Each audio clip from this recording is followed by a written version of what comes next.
साल था 1867। जापान के सूबे शिजुका में एक छोटे से गांव यशोवाड़ा में एक कारपेंटर के घर एक बच्चे ने आंख खोली। माँ ने प्यार से इसका नाम सकीची ट्योडा रखा। कोई नहीं जानता था कि यह बच्चा एक दिन दुनिया की सबसे बड़ी कार कंपनी की बुनियाद रखेगा। मेरा नाम मोहम्मद रिजवान है और आप देख रहे हैं कौन, क्या और कैसे। सकीची का बचपन गुर्बत में गुजरा। बाप कारपेंटर था जबकि माँ कपड़ा बनाती थी और सारा दिन काम करके थक जाती थी। साकीची यह सब देखता और इसके बचकाना जहन में एक सवाल घूमता रहता, क्या कोई ऐसी मशीन नहीं बन सकती जो माँ की तकलीफ को कम कर दे। यही वजह थी कि इसने कारपेंटर का काम सीखा और इसने एक बुनाई की मशीन बनाई जो कि जापान की पुरानी मशीनों से कई गुना तेज और कहीं ज्यादा आसान थी। और इसने पेटेंट के लिए भी दरखास्त दे दी और हुकूमत ने इसे बाकायदा मोजद तस्लीम किया। यह साकीची की पहली जीत थी, मगर वो जानता था कि इसने अभी सिर्फ पहला कदम उठाया है। अगले 30 साल तक सकेची ने एक के बाद एक लूम बनाए। हर बार वो पिछली गलतियों से सीखता, नई खराबी ढूंढता और इसे दूर करता। लोग अक्सर पूछते, इतनी बार नाकामी के बाद भी क्यों लगे हुए हो। सकीची मुस्कुराता और कहता, नाकामी तो उस्ताद है, जो नाकाम नहीं होता वो कुछ नहीं सीखता। और फिर 1924 में सकीची ने वो शाहकार बना डाला जिसने पूरी दुनिया को चौंका दिया। इसका नाम था टोयोडा टाइप जी ऑटोमेटिक लूम। ये मशीन ना सिर्फ खुद कपड़ा बुनती थी बल्कि इसमें एक गैर मामूली खूबी भी थी। अगर कभी धागा टूट जाता तो मशीन फौरन रुक जाती थी, गलत कपड़ा आगे नहीं जाता था। बर्तानिया की मशहूर टेक्सटाइल कंपनी प्लाट ब्रदर्स ने जब ये लूम देखा तो उन्होंने इस लूम का पेटेंट खरीदने के लिए 1 लाख बरतानवी पाउंड्स की ऑफर की, जो आज के हिसाब से करोड़ों डॉलर बनती है। साकीची ने रकम कबूल की, मगर इसने ये रकम अपने लिए नहीं रखी। इसने अपने जवान बेटे कैचीरो को बुलाया और इसके हाथ में ये दौलत रख दी और कहा, बेटा मैंने अपना ख्वाब पूरा कर लिया, अब तुम्हारी बारी है। यह रकम लो और कुछ ऐसा बनाओ जो जापान को दुनिया के नक्शे पर ले आए। कैचीरो एक पढ़ा लिखा इंजीनियर था जिसने टोक्यो यूनिवर्सिटी से मैकेनिकल इंजीनियरिंग की डिग्री ली थी। बाप ने लकड़ी और धागे से दुनिया बनाई, बेटा पिस्टन और इंजन की दुनिया में कदम रखने वाला था। कैचीरो ने अपने बाप की दी हुई रकम और जिम्मेदारी लेकर सबसे पहले यूरोप और अमेरिका का रुख किया। वो जानना चाहता था कि गाड़ियां कैसे बनती हैं और कैसे फरोख्त होती हैं और कामयाब कंपनियां कौन से राज रखती हैं। अमेरिका में इसने फोर्ड की फैक्ट्रियां देखी, हजारों मजदूर, बे इंतहा मशीनें और एक लंबी कतार में गाड़ियां बनती जा रही हैं। वो जापान लौटा तो इसके जहन में एक खाका था, हम कार बनाएंगे मगर अपने अंदाज में। 1933 में कैचीरो ने टोयोडा ऑटो मोटर्स डिपार्टमेंट के नाम से गाड़ियों की तहकीक शुरू की। इस फैक्ट्री में जहां लूम बनते थे, इंजन को तोड़ कर देखा, जोड़ कर देखा, समझा। उन्होंने अमेरिकी शेवरले का इंजन मंगवाया, इसे खोला, हर पुर्जा परखा और फिर अपना इंजन बनाना शुरू किया। तजर्बे हुए, गाड़ियां टूटी, इंजन खराब हुए, पैसे लगे, मगर कैचीरो ने हिम्मत नहीं हारी। इसके बाप ने इसे एक सबक दिया था, नाकामी आगे बढ़ने का रास्ता है, वापसी का रास्ता नहीं। 1935 में पहली मुकम्मल जापानी कार बनी, टोयोटा मॉडल डबल ए। 1937 में कैचीरो ने बकायदा एक अलग कंपनी बनाई जिसे टोयोटा मोटर्स कारपोरेशन का नाम दिया गया। खानदान का नाम था टोयोटा, मगर कंपनी का नाम टोयोटा रखा गया। पहले साल में टोयोटा ने महज 150 गाड़ियां बनाई। अमेरिका में फोर्ड इस वक्त हर रोज इससे ज्यादा बना लेता था, मगर कैचीरो खुश था। मगर कुदरत को शायद कैचीरो का इम्तिहान लेना था। 1941 में जापान वर्ल्ड वार टू के दौरान जंगी हालात से गुजर रहा था। जापानी हुकूमत ने टोयोटा को हुक्म दिया कि अब सिर्फ फौजी ट्रक बनाओ, कारें नहीं। कैचीरो के पास कोई चारा नहीं था। फैक्ट्री ने काम शुरू किया और हर दिन सैकड़ों ट्रक कतार में फैक्ट्री से तैयार होकर निकलने लगे। अगस्त 1945 हिरोशिमा पर पहला बम गिरा। 3 दिन बाद नागासाकी पर दूसरा। जापान के 2 शहर लम्हों में राख हो गए, लाखों इंसान खत्म हो गए। जापान ने घुटने टेक दिए। जंग खत्म हुई मगर तबाही बाकी रही। जापान की मईशत का ढांचा चूर चूर हो चुका था। लोग भूखे थे, कारखाने बंद थे, सड़कें वीरान थीं। टोयोटा की फैक्ट्री चल तो रही थी मगर गाड़ियां कौन खरीदे। मुल्क में पैसा नहीं, सामान नहीं और खाम माल नहीं। 1949 में मामला इतना बिगड़ गया कि टोयोटा के ऊपर बैंकों का कर्जा इतना बढ़ गया कि कंपनी दिवालिया होने के दहाने पर आ खड़ी हुई। बैंकों ने साफ कहा, अगर हमसे कर्जा चाहिए तो फैक्ट्री को छोटा करो, खर्चे कम करो और 1600 मजदूरों को घर भेजो। ये सुनकर कैचीरो का दिल डूब गया। ये वो मजदूर थे जिन्होंने जंग में भी साथ दिया था। इन्हें निकालना तो ये इनकी पीठ में छुरा घोंपने के बराबर था। मजदूरों ने हड़ताल की, महीनों तक तनाव रहा। फिर कैचीरो ने वो किया जो शायद दुनिया के बहुत कम लीडर कर सकते हैं। उन्होंने अपने तमाम मजदूरों को जमा किया, सबके सामने खड़े हुए और कहा, इस बहरान की जिम्मेदारी मेरी है। मैंने जो फैसले किए, जिस तरह कंपनी चलाई, इसका नतीजा आज आप सब भुगत रहे हैं। मैं इसका कफारा अदा करता हूँ। और इसके बाद उन्होंने टोयोटा के सदर के ओहदे से इस्तीफा दे दिया। दिया। कैचिरो के इस्तीफे के चंद महीनों बाद कोरिया की जंग शुरू हुई और अमेरिकी फौज ने जापानी ट्रकों की बड़ी खेप का ऑर्डर दिया। टोयोटा को सांस मिली, धीरे धीरे कर्जे उतरे, फैक्ट्री दोबारा चलने लगी। मगर कैचिरो ये तरक्की नहीं देख सके। 1952 में वो दुनिया से रुखसत हो गए, मगर जो बीज इन्होंने बोया था वो फलने फूलने के लिए तैयार हो रहा था। कैचिरो की कंपनी छोड़ने के बाद ताइची ओहनु कंपनी के सदर बने, जो कि टोयोटा मोटर्स के जाने माने इंजीनियर थे। ताइची ओहनु ने अपने साथियों के साथ मिलकर एक ऐसा निजाम बनाया, इस निजाम का नाम रखा गया टोयोटा प्रोडक्शन सिस्टम, यानी डिमांड के मुताबिक प्रोडक्शन करो और अगर कुछ गलत हो रहा है तो गलती को दोहराए बगैर पहले इसका हल तलाश करो और फिर आगे बढ़ो। अमेरिका में यह सोचना भी नामुमकिन था। वहां पर प्रोडक्शन लाइन रुकने का मतलब था पैसों का नुकसान,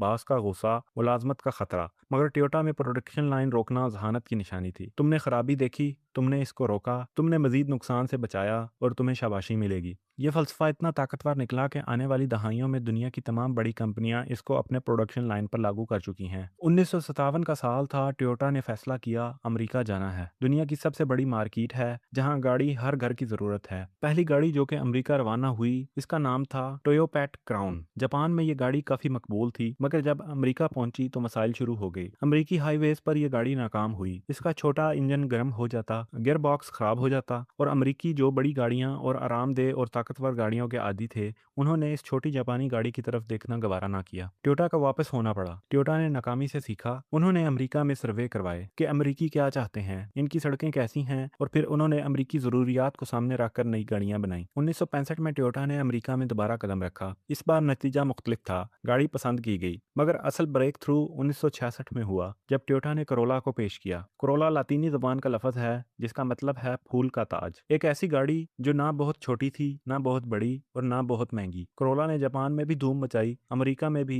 यूरोप में भी और बाद में पाकिस्तान, हिंदुस्तान, अफ्रीका, लातीनी अमेरिका, गर्ज ये कि हर जगह करोला घर कर गई। आज तक दुनिया भर में 5 करोड़ से ज्यादा करोला फरोख्त हो चुकी हैं। यह इंसानी तारीख में सबसे ज्यादा बिकने वाली कार का रिकॉर्ड है जो आज भी कायम है। 1973 में अरब ममालिक और इसराइल के दरमियान जंग छिड़ी। अरब ममालिक ने अमेरिका और मगरब को सबक सिखाने के लिए तेल की बंदिश कर दी। अचानक पेट्रोल महंगा हो गया। अमेरिका में पेट्रोल पंपों पर लंबी लंबी कतारें लग गईं। लोगों को पेट्रोल कार्ड्स मिले जिनसे महदूद मिकदार में तेल मिलता था, और इसी वक्त अमेरिकियों को पहली बार एहसास हुआ कि इनकी बड़ी बड़ी गाड़ियां, वो चमकदार, आरामदेह, ताकतवर गाड़ियां, पेट्रोल पीने वाले कितने बड़े जानवर हैं। फोर्ड की एक गाड़ी 1 गैलन में 10 मील चलती थी, जबकि टोयोटा की गाड़ी इसी गैलन में 30 मील चलती थी। जो गाड़ियां कल तक मजाक थीं, आज सोने के भाव बिक रही थीं। टोयोटा के शोरूम्स खाली हो गए, गाड़ियां आती थीं और इसी दिन बिक जातीं। जनरल मोटर्स, फोर्ड, क्राइसलर, तीनों अमेरिकी देव व्हीकल कंपनियां बेबस खड़ी थीं। उन्होंने दहाइयों तक छोटी गाड़ियों को नजरअंदाज किया था। अब वो गलती इन्हें भारी पड़ रही थी। टोयोटा, होंडा, निसान और बाकी जापानी ब्रांड्स अमेरिका में बारिश की तरह फैलने लगे थे। 1980 की दहाई आई तो अमेरिका में गुस्से का माहौल था। जापानी गाड़ियों ने अमेरिकी बाजार में इतनी जगह ले ली थी कि अमेरिकी फैक्ट्रियां बंद हो रही थीं। अमेरिकी मजदूर बेरोजगार हो रहे थे। कुछ शहरों में जापानी गाड़ियों को सड़क पर बुलडोजर से कुचला गया। लोगों ने हथौड़े मारकर जापानी गाड़ियों को तोड़ा, एहतजाज हुए, नारे लगे, जापानी सामान मत खरीदो। अमेरिकी कांग्रेस ने जापान पर दबाव डाला, या तो अपनी दरामदात महदूद करो या फिर अमेरिका में फैक्ट्रियां लगाओ। टोयोटा ने सोचा ये तो कोई मसला नहीं। 1984 में टोयोटा और जनरल मोटर्स ने मिलकर कैलिफोर्निया के शहर फ्रीमोंट में एक मुश्तरका फैक्ट्री खोली। ये वही फैक्ट्री थी जो जनरल मोटर्स ने पहले खुद चलाई थी और नाकाम होकर बंद कर दी थी। वजह थी कि बेहद खराब मेयार, आए दिन मजदूरों की हड़तालें और बुरी इंतजामिया। ये अमेरिका की सबसे बदनाम फैक्ट्रियों में से एक थी। टोयोटा ने कहा हम इसी फैक्ट्री को दोबारा खोलेंगे और वही मजदूर रखेंगे जो पहले काम करते थे, मगर निजाम टोयोटा का चलेगा। 2 साल के अंदर अंदर वही फैक्ट्री, वही मजदूर अमेरिका की बेहतरीन फैक्ट्रियों में शामिल हो गई। जनरल मोटर्स के इंजीनियर्स हैरान थे। उन्होंने पूछा कि मजदूर तो वही हैं, फैक्ट्री भी वही है, आखिर क्या बदला? जवाब सीधा सा था कि निजाम बदला। जब मजदूर को इज्जत दो, एतमाद दो और काम करने के सही तरीके दो तो वही मजदूर मौजज़े करता है। 1980 की दहाई के आखिर में टोयोटा के जहन में एक नई ख्वाहिश जागी कि हम सिर्फ आम गाड़ियां क्यों बनाएं, मर्सिडीज और BMW को चैलेंज क्यों ना करें। टोयोटा के इंजीनियर्स ने एक खुफिया प्रोजेक्ट शुरू किया जिसका नाम था प्रोजेक्ट F1। मकसद था कि ऐसी गाड़ियां बनाना जो लग्जरी में मर्सिडीज को पीछे छोड़े, रफ्तार में BMW को हराए और कीमत में दोनों से कम हो। 1400 से ज्यादा इंजीनियर्स, 3300 से ज्यादा डिजाइन, 7 साल की मेहनत, $4.5 अरब की सरमायाकारी, और 1999 में दुनिया के सामने आई लेक्सस LS400। गाड़ी टेस्ट हुई तो नताज चमका देने वाले थे। एक मशहूर टेस्ट में लेक्सस के बोनट पर पानी से भरा एक गिलास रखा गया और गाड़ी तेज रफ्तारी से चलाई गई। गिलास नहीं हिला, پانی نہیں گرا۔ مرسڈیز کے اسی ماڈل کی قیمت تقریباً $70,000 تھی، جبکہ لیکسس نے اپنی گاڑی کی قیمت $35,000 رکھی، جو کہ مرسڈیز کی قیمت کا آدھا تھی، لیکن فیچرز میں ہم پلہ تھی۔ مگر پھر ہوئی ایک اور آزمائش۔ گاڑی کے ابتدائی ماڈلوں میں ایک چھوٹی تکنیکی خرابی ملی۔ یہ خرابی بڑی نہیں تھی، کسی گاڑی نے فوری حادثہ نہیں کیا، مگر لیکسس نے وہ کیا جو دنیا نے نہیں دیکھا تھا۔ انہوں نے تمام 8,000 گاڑیاں واپس بلائیں، گاہکوں کے گھر پہنچ کر گاڑی لی، مفت ٹھیک کی، دھلائی اور صفائی کی اور واپس پہنچا دی۔ جن گاہکوں سے ڈیلرشپ دور تھی وہاں اپنے مکینکس کو بھیجا۔ ایک صارف نے لکھا کہ میں نے مرسڈیز کے ساتھ 15 سال گزارے، کبھی ایسا نہیں ہوا، لیکسس نے ایک بار میں ہی ہمارا دل جیت لیا۔ لیکسس آج بھی دنیا کے سب سے قابل اعتماد لگژری برانڈ میں شامل ہے۔ اور پھر 1997 میں ٹویوٹا نے ایک اور تاریخ رقم کی۔ دنیا میں ماحولیاتی آلودگی کا شور مچ رہا تھا، کاریں دھواں اڑا رہی تھیں، گلیشیئرز پگھل رہے تھے، سائنسدان چیخ رہے تھے۔ ٹویوٹا نے سوچا کل کی گاڑیاں کیسی ہوں گی۔ انہوں نے ہائبرڈ ٹیکنالوجی پر کام شروع کیا، ایسی گاڑیاں جو کہ پیٹرول سے بھی چلیں اور بجلی سے بھی۔ انجن خود بجلی بناتا ہے، بریک لگانے پر توانائی محفوظ ہوتی ہے اور پیٹرول کا خرچہ آدھا رہ جاتا ہے۔ 1997 میں دنیا کی پہلی ہائبرڈ گاڑی عوام کے سامنے آئی، ٹویوٹا پریس۔ شروع میں لوگوں نے زیادہ توجہ نہیں دی، پھر 2000 میں پریس امریکہ پہنچی اور ہالی ووڈ کے ستاروں نے اسے اپنانا شروع کیا۔ آج تک پوری دنیا میں 1.5 کروڑ سے زائد پریس فروخت ہو چکی ہیں۔ ٹویوٹا نے نہ صرف ایک نئی گاڑی بنائی بلکہ گاڑیوں کی پوری صنعت کو ایک نئی سمت دی تھی۔ 2008 تاریخ کا وہ ایک یادگار لمحہ تھا۔ جنرل موٹرز جو کہ 1931 سے مسلسل دنیا کی سب سے بڑی کار ساز کمپنی تھی، ٹویوٹا نے اسے پیچھے چھوڑ دیا۔ ٹویوٹا دنیا کی نمبر 1 کار کمپنی بن گئی۔ ایک کارپینٹر کا بچہ جسے گاؤں والوں نے پاگل کہا تھا، اس کا خاندان آج دنیا کی چوٹی پر کھڑا تھا، مگر قدرت کو شاید مزید آزمانا تھا۔ اسی سال 2008 میں امریکہ میں مالیاتی بحران آیا، بینک ڈوبنے لگے، لوگ بے روزگار ہو گئے، گاڑیوں کی فروخت دنیا بھر میں گر گئی، جنرل موٹرز تو دیوالیہ ہو گئی اور امریکی حکومت نے اسے اربوں ڈالر سے بچایا۔ ٹویوٹا کا بھی نقصان ہوا، مگر کمپنی اپنے پاؤں پر کھڑی رہی، کیونکہ دہائیوں کی معتاد منصوبہ بندی نے انہیں مضبوط بنائے رکھا۔ پھر 2009 اور 2010 کا وہ طوفان آیا جو ٹویوٹا کے لیے سب سے بڑا امتحان تھا۔ امریکہ میں شکایات آنے لگیں کہ کچھ ٹویوٹا گاڑیوں کا ایکسلریٹر یعنی رفتار کا پیڈل خود بخود دب جاتا ہے اور گاڑی قابو سے باہر ہو جاتی ہے۔ حادثات ہوئے، قیمتی جانیں گئیں۔ امریکی میڈیا میں اس معاملے پر پروگرامز ہونے لگے، ٹیلی ویژن چینلز رات بھر ٹویوٹا کے خلاف خبریں چلانے لگے، کانگریس نے سماعتیں بلائیں، ٹویوٹا کے شیئرز کی قیمتیں تیزی سے گرنے لگیں۔ ٹویوٹا نے ہمیشہ کی طرح ذمہ داری قبول کی، انہوں نے پوری دنیا سے 90 لاکھ گاڑیاں واپس بلائیں، جو کہ تاریخ کا سب سے بڑا ریکال تھا۔ اربوں ڈالرز کا جرمانہ بھی بھرا۔ صدر آکیو ٹویوڈا خود امریکی کانگریس کے سامنے پیش ہوئے اور کہا ہم سے غلطی ہوئی ہے، معافی مانگتا ہوں اور وعدہ کرتا ہوں کہ یہ دوبارہ نہیں ہوگا۔ اس تکلیف دہ دور کے بعد ٹویوٹا نے اپنے کوالٹی کنٹرول کو مزید بہتر کیا۔ پھر مارچ 2011 میں جاپان پر قیامت ٹوٹ پڑی، 9 شدت کا زلزلہ، اس کے بعد سونامی اور پھر فوکوشیما کا جوہری بحران۔ جاپان کا شمال مشرقی ساحل تباہ ہو گیا، ٹویوٹا کی فیکٹریاں بند ہو گئیں، سپلائی چین بکھر گئی، پوری دنیا میں ٹویوٹا کی گاڑیوں کی پیداوار متاثر ہوئی، مگر جاپانیوں نے جو ہمت دکھائی وہ دنیا کو یاد رہے گی۔ رات دن کام کر کے 6 ماہ کے اندر اندر پیداوار واپس معمول پر لائی گئی۔ ٹویوٹا آج دنیا کے 28 ممالک میں تقریباً 67 فیکٹریاں چلا رہی ہے، ہر سال تقریباً 1 کروڑ گاڑیاں بناتی ہے، یعنی ہر منٹ میں 20 گاڑیاں۔ دنیا بھر میں 4 لاکھ سے زیادہ لوگ ٹویوٹا میں کام کر رہے ہیں۔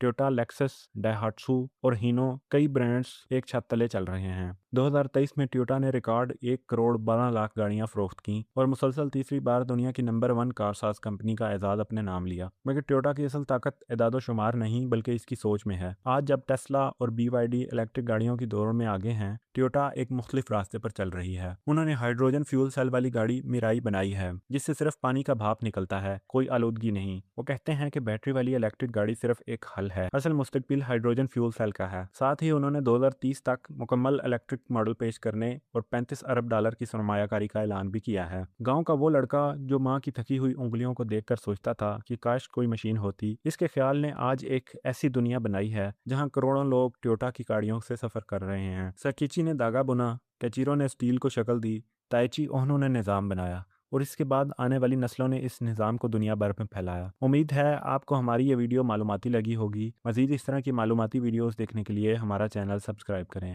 شکریہ۔